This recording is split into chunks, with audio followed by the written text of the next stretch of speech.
train has left the station. And I can tell you without any fear of doubt that this process has been inclusive. This collection of signatures was inclusive, and some people think that a popular process means that it must be led by civil society or civil groups.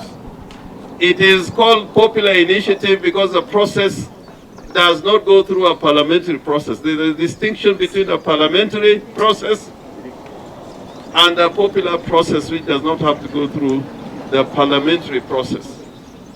And after the signatures, it will be taken to county assemblies, it will be passed, it will go to parliament. Whether parliament passes it or not, will go for referendum.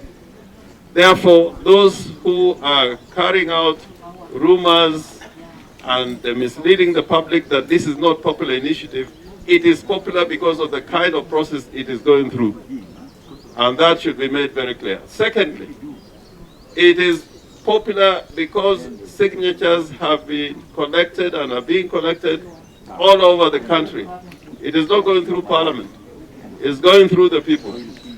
And if you look at the bill, the title of the bill says that it is enacted by the people of Kenya because it's a popular process.